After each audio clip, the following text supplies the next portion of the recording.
ನನಗೆ ಜನ್ಮ ಕೊಟ್ಟಂಥ ತಾಯಿಯ ಎಲ್ಲ ರೀತಿಯ ಅಂತಿಮ ವಿಧಾನಗಳನ್ನು ಮುಗಿಸಿ ಕೂತಿದ್ದೀನಿ. ಅವರು ನನಗೊಬ್ಬಳಿಗೆ ತಾಯಿಯಲ್ಲ, ಅವರು ಮಹಾನ್ ತಾಯಿಯಾಗಿದ್ದರು. ಇಡೀ ರಾಜ್ಯಕ್ಕೆ ಇದ್ರ ಅಂತ ಅನಿಸುತ್ತೆ. ಯಾಕೆಂದರೆ 3 ದಿವಸದಿಂದ ನಾನು ನೋಡಿದ್ದು ಸಾಮಾನ್ಯ ಜನರಲ್ಲಿ ನೋಡಲಿಲ್ಲ. ಅವರಿಗೆ ಮನಸ್ಸು ತುಂಬ ಪ್ರೀತಿಯಿಂದ ಬಂದ ನನ್ನ ತಾಯಿ ಮುಖ ನೋಡಿದಂಥ ನನ್ನ ತಾಯಿ ಬಂಧುಗಳನ್ನೇ ನಾನು ನೋಡಿದ್ದು. ಪ್ರತಿಯೊಬ್ಬರ ಮುಖದಲ್ಲೂ ಸಹ ನನ್ನ ತಾಯಿ ಬಗ್ಗೆ ಪ್ರೀತಿ, ಪ್ರೇಮ, ಗೌರವದಿಂದನೇ ಹೋದಂಥದ್ದನ್ನು ನಾನು ನೋಡಿದೆ. ಅದರಿಂದ ಅವ್ರು ನನಗೊಬ್ಬಳಿಗಾಗಲಿ ಅಥವಾ ನನ್ನ ಒಡ ಹುಟ್ಟಿದವ್ರಿಗೆ ಮಾತ್ರ ತಾಯಿ ಆಗಿರಲಿಲ್ಲ. ಈ ರಾಜ್ಯದ ಅನೇಕ ಜನ ಹೆಣ್ಣು ಮಕ್ಕಳಿಗೆ, ಗಂಡು ಮಕ್ಕಳಿಗೆ ತಾಯಿ ಥರ ಭಾವನೆ ಕೊಟ್ಟು ಹೋದಂಥ ಮಹಾನ್ ಚೇತನ ಅಂತ ನಾನು ಹೇಳ್ತೀನಿ. ಚೆನ್ನಮ್ಮ ಅವರ ದಾಂಪತ್ಯದ ಬಗ್ಗೆ ಹೇಳೋದಾದ್ರೆ ಮೇಡಮ್, 72 ವರ್ಷ ಸುದೀರ್ಘ ದಾಂಪತ್ಯ ಜೀವನ, ಅದೇ ಪ್ರೀತಿ ಅದೇ ವಿಶ್ವಾಸ ಖಂಡಿತ. ಅವರು ನಾವು ಚಿಕ್ಕ ವಯಸ್ಸಿಂದ ಯಾವಾಗಲೂ ಜಗಳಾಡಿದ್ದೇ ನಾವು ನೋಡಿಲ್ಲ. ಏಕೆಂದರೆ ಅಪ್ಪನಿಗೆ ರಾಜಕೀಯ ಒತ್ತಡದಲ್ಲಿ ಏನಾದರೂ ಅವರಿಗೆ ಮನಸ್ಸಿನಲ್ಲಿ ವ್ಯತ್ಯಾಸ ಆಗಿ ಕೋಪ ಬಂದರೆ ನಮ್ಮಮ್ಮ ಯಾವತ್ತೂ ಮಾತಾಡ್ತಿರ್ಲಿಲ್ಲ. ಅವ್ರೇನೇ ಹೇಳಿದ್ರು ಸುಮ್ಮನೆ ಇರ್ತಿದ್ರು. ನಮ್ಮ ತಂದೆ ಅವರೇ ಒಂದು ಸ್ವಲ್ಪ ಹೊತ್ತಂದ್ರೆ ಅಯ್ಯೋ ನಾನು ಏನಕ್ಕೆ ಸಿಟ್ಟು ಮಾಡ್ಕೊಂಡೆ, ಅವಶ್ಯಕತೆ ಇರಲಿಲ್ಲ. ಹಾಗೆ ಅವರಿಬ್ಬರು ಯಾವತ್ತೂ ಯಾವುದಕ್ಕೂ ಜಗಳಾಡಿದ್ದಂತೂ ನಾನು ನೋಡಿಲ್ಲ, ಜಗಳಾಡಿದ್ದು ನೋಡಿಲ್ಲ. ಈಗ ನೋಡಿದ್ದೀನಿ, ನನಗೊಂದು ಹೆಣ್ಮಗಳು ಹೇಳ್ತಿದ್ಲು, ನಂಗೆ ಕೋಪ ಬಂದರೆ ನನ್ನ ಗಂಡನ ಜೊತೆ 3 ದಿವಸ ಮಾತಾಡಲ್ಲ ಅಂತ. ಹಂಗೆ ಅವ್ರ ಮಾತು ಬಿಟ್ಟ ದಿನಗಳೇ ಇಲ್ಲ, ಯಾವತ್ತೂ ಇಲ್ಲ. ಅದು ಇತ್ತೀಚಿನ ದಿನದಲ್ಲಿ ನಮ್ಮ ತಾಯಿಗೆ ಆರೋಗ್ಯ ಸಮಸ್ಯೆ ಇದ್ದಾಗ ಅವರಿಗೆ ಮನಸ್ಸಿಗೆ ತುಂಬ ನೋವಾಗೋದು. ನಾನು ಇಷ್ಟೆಲ್ಲ ಪೂಜೆ ಮಾಡಿದೆ, ಯಾತಕ್ಕೆ ನಂಗೆ ಭಗವಂತ ಆರೋಗ್ಯದಲ್ಲಿ ವ್ಯತ್ಯಾಸ ಕೊಟ್ಟ ಅಂತ ಅವ್ರಿಗೆ ತುಂಬ ನೋವಿತ್ತು. ಏಕೆಂದರೆ ಅವರಿಗೆ ಮಾನಸಿಕವಾಗಿ ಅವರ ಆರೋಗ್ಯದಲ್ಲಿ ಏನೂ ವ್ಯತ್ಯಾಸ ಇರಲಿಲ್ಲ. ದೈಹಿಕವಾಗಿ ಅವರು 2 ಸರಿ ಮನೇಲಿ ಬಿದ್ದರು, ಗ್ಯಾಪ್ ಆಫ್ 6 ಮಂತ್ಸಲ್ಲಿ. ಅವರಿಗೆಲ್ಲೋ ಅವರಲ್ಲಿ ಆತ್ಮವಿಶ್ವಾಸ ಹೊರಟೋಯ್ತು. ಮತ್ತೆ ಪದೇ ಪದೇ ಬಿದ್ದರೆ ಸಮಸ್ಯೆ ಆಗುತ್ತೆ ಅಂತ ಅವರು ಓಡಾಡೋದಕ್ಕೆ ಬಿಟ್ಬಿಟ್ರು. ಅದರಿಂದ ಅವರಿಗೆ ಸಪೋರ್ಟ್ ಇಲ್ಲದೆ ಎದ್ದು ನಿಲ್ಲೋದು, ಓಡಾಡೋದು ಆಗ್ತಿರ್ಲಿಲ್ಲ. ಅಂಥದ್ದಿಂದಲೇ ಅವ್ರು ಊಟ ಮಾಡೋಕ್ಕೆ ಹಠ ಮಾಡೋರು. ಅಪ್ಪ ಪಕ್ಕದಲ್ಲಿ ಬಂದು ಕೂತ್ರೆ ಅವ್ರ ಮಾತಿಗೆ ಗೌರವ ಕೊಟ್ಟು ಊಟ ಮಾಡ್ತಿದ್ರು. ಅದರಿಂದ ನೋಡಿ, ಇದು ಅಮ್ಮ ಒಂದು ಕಾಲದಲ್ಲಿ ಅವರಿಗೆ ತಾಂಬೂಲನ ಕೊಟ್ಟು ವಿಳ್ಯದೆಲೆಯನ್ನು ಕೊಟ್ಟಿರೋದು ನೀವು ಅದೊಂದು ವಿಡಿಯೋ ನೋಡಿರ್ಬೋದು. ಅವರೇ ವಿಳ್ಯದೆಲೆಯನ್ನು ತೆಗೆದು ಮಡಿಸಿ ಕೊಟ್ಟಿರೋದು. ಅದರಲ್ಲಿ ಅವ್ರ ಆ್ಯಕ್ಷನ್ನು ನೋಡಿ ಅಮ್ಮಂದು, ಅಯ್ಯೋ ನೀವು ಹಿಂಗೆ ಮಾಡ್ತಿದ್ದೀರಾ, ದಟ್ಸ್ ವಾಟ್ ಹರ್ ವರ್ಡ್ಸ್, ಅಯ್ಯೋ ಅಂತ. ಹಾಗೆ ಅಂದರೆ ಒಂದು ಕಾಲದಲ್ಲಿ ನನ್ನ ತಾಯಿ ಅವ್ರ ಸೇವೆ ಮಾಡಿದರು. ಆದರೆ ಅವರು ಮಹಾಪುಣ್ಯವಂತ ಅನಿಸುತ್ತೆ.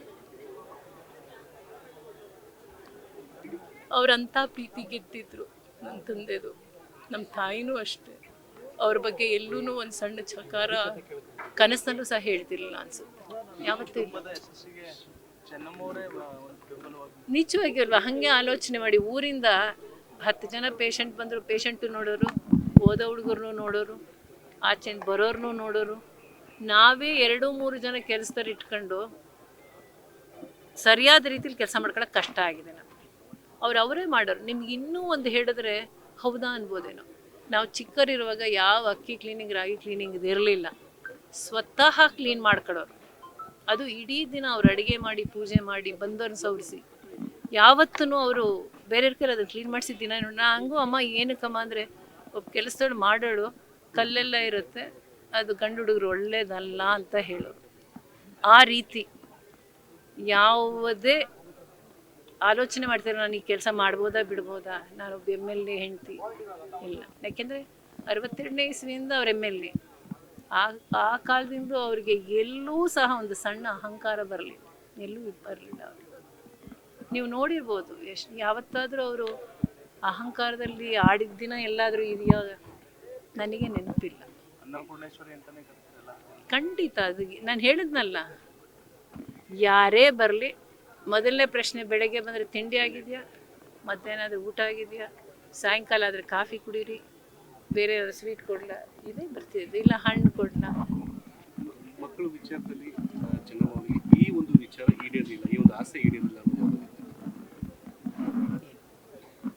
ಆ ಥರ ಎಲ್ಲೂ ಇಲ್ಲ. ಏಕೆಂದರೆ ನಮಗೆಲ್ರಿಗೂ ಸಂಸ್ಕಾರ ಕೊಟ್ಟಿದ್ದಾರೆ. 6 ಜನ ಮಕ್ಳಿಗೂ ನಮಗೆ ಅದು ನೀವೇ ಹೇಳ್ತಿದ್ದೀರ, ನೀವೇ ಅನುಭವಿಸಿದ್ದೀರ. ಬಂದವರಿಗೆ ಕುಮಾರಣ್ಣ ನೋಡ್ತಾರೆ ಅಂತ, ನೀವು ದೊಡ್ಡಣ್ಣನ ನೋಡಿಲ್ಲ, ಅವರು ನೋಡ್ತಾರೆ. ನನ್ನ ತಂಗಿ ಇನ್ನೂ ಹೆಚ್ಚು ನೋಡ್ತಾನೆ, ನನ್ನ ತಮ್ಮ ಇನ್ನೂ ಜಾಸ್ತಿ ಕೊಡ್ತಾನೆ. ಸೊ ಅವರೆಲ್ಲ ಒಂಥರ ಮೌನವಾಗಿ ಸಮಾಜಕ್ಕೆ ಸೇವೆ ಮಾಡ್ತಿರೋಂಥವ್ರು. ನೀವು ಕಣ್ಣೆದ್ರಿಗೆ ನೋಡ್ತಿರೋದು ಕುಮಾರಣ್ಣ. ರೇವಣ್ಣ ನಿಮ್ಮ ಈ ಕ್ಷೇತ್ರದಲ್ಲೇ ಇರೋಂಥವ್ರು. ಅವರು ಒರಟಾಗಿ ಮಾತಾಡ್ಬೋದು, ಯಾಕೆ ಅಂದರೆ ಅವ್ರಿಗೆ ವಿದ್ಯೆ ಇಲ್ಲ, ಅದರಿಂದ ವಿನಯ ಇಲ್ಲ. ಆದರೆ ಅವ್ರ ಕೆಲಸದಲ್ಲೇನು ಅನ್ನೋದು ನಿಮ್ಗೆಲ್ರಿಗೂ ಗೊತ್ತಿರುತ್ತೆ, ಅನುಭವ ಆಗಿರುತ್ತೆ. ಅವರಿಗೆ ಹೊರಗಡೆ ಒಂದು ರಸ್ತೆ ಕೆಲಸ ಅದು ಬಿಟ್ಟುಬಿಡಿ, PWD ಕೆಲಸನೋ KB ಕೆಲಸನೋ ಅಲ್ಲ, ಎಷ್ಟು ಜನ ಮನೆಗೆ ಬಂದವ್ರಿಗೆ ಕೆಲಸ ಕೊಡಿಸಿದ್ದಾರೆ ಅನ್ನೋದು ನಿಮಗೆ ಗೊತ್ತು. ಮಾತಾಡೋದು ಹೊರಟು ಮನಸ್ಸಿನಲ್ಲಿ ಹೆಂಗರು. ಕೊನೆ ಕಾಲದಲ್ಲಿ ಚೆನ್ನಮ್ಮ ಜೊತೆ ಮಾತಾಡಬೇಕಾದ್ರೆ ಏನು ಅನಿಸಿಕೆಗಳನ್ನ ವ್ಯಕ್ತಪಡಿಸಿದ್ರು, ಏನಾದರೂ ಅವ್ರ ಆಸೆ ಆಕಾಂಕ್ಷೆಗಳನ್ನ ವ್ಯಕ್ತಪಡಿಸಿದ್ರು? ಅವರಿಗೆ ಅದೇ ಹೇಳಿದ್ನಲ್ಲ, ಒಂದೇ ಅವ್ರಿಗೆ ತುಂಬ ನೋವಿದ್ದಿದ್ದು, ನಾನು ಈ ರೀತಿ ಬದುಕು ನಡೆಸಿದೆ, ದೇವ್ರ ಧ್ಯಾನ ಮಾಡಿದೆ, ನನಗೆ ಯಾಕೆ ಶಿಕ್ಷೆ ಆಯಿತು ಅನ್ನೋದೊಂದು ನೋವಿತ್ತು. ಬಿಟ್ಟರೆ ಅವ್ರಿಗೆ ಇನ್ಯಾವುದೇ ಥರ ನೋವಿರಲಿಲ್ಲ. ಅವರಿಗೆ ಓಡಾಡೋದೊಂದು ಆಗದೇ ಇದ್ದಂಥ ಪರಿಸ್ಥಿತಿ ಬಂದಾಗ ಅವ್ರ ಮನಸ್ಸಲ್ಲಿ ಅದೊಂದೇ ನೋವು ಉಳಿದಿತ್ತು. ಅದೊಂದೇ ಅದು ಈ ರೀತಿಯೇ ಹೇಳ್ತಿದ್ದಿದ್ದು ಅವರು. ನಾನು ಇಷ್ಟೆಲ್ಲ ಒಳ್ಳೆ ಬದುಕು ನಡೆಸಿದೆ, ನನಗೆ ಯಾಕೆ ಈ ಶಿಕ್ಷೆ, ಯಾಕೆ ಈ ಶಿಕ್ಷೆ ಅಂತ ಅದೊಂದು ಬಿಟ್ಟರೆ ಅವ್ರ ಮನಸ್ಸಿನಲ್ಲಿ ಯಾವುದೇ ಒಂದು ಆಸೆ ಆಕಾಂಕ್ಷೆ ಇದ್ದು ಇದರಲ್ಲಿ ಹೋಗಿದ್ದಾರೆ ಅನ್ನೋದು ಕಿಂಚಿತ್ತೂ ಅನುಮಾನ ಬೇಡ. ಇವತ್ತು ನಿಮಗೆ ಫಲ ಕೊಟ್ಟಿದೆ ಅಂತ ಅನಿಸ್ತಾ ನೋಡಿ ಅವರ ನಾನು ಹೇಳೋದು, ಅವರು ದೈವದ ಆರಾಧನೆ ಒಂದು ಕಡೆ ಆದರೆ, ನಾನು ಹೇಳಿದ್ನಲ್ಲ, ಬಂದಂಥ ಜನರಿಗೆ ಸತ್ಕಾರ ಮಾಡಿದ್ದು ಇನ್ನೊಂದು ಕಡೆ, ಸಹಾಯ ಮಾಡಿದ್ದೊಂದು ಕಡೆ. ಅದೇನೇ ಅವರಿಗೆ ಇವತ್ತಿನ ದಿವಸ ಶ್ರೀರಕ್ಷೆ ಆಗಿದ್ದಿದ್ದು. ಎಲ್ಲರೂ ಒಂದು ಮಟ್ಟಕ್ಕೆ ಗುರಿ ಮುಟ್ಟಿಸಿರೋದು.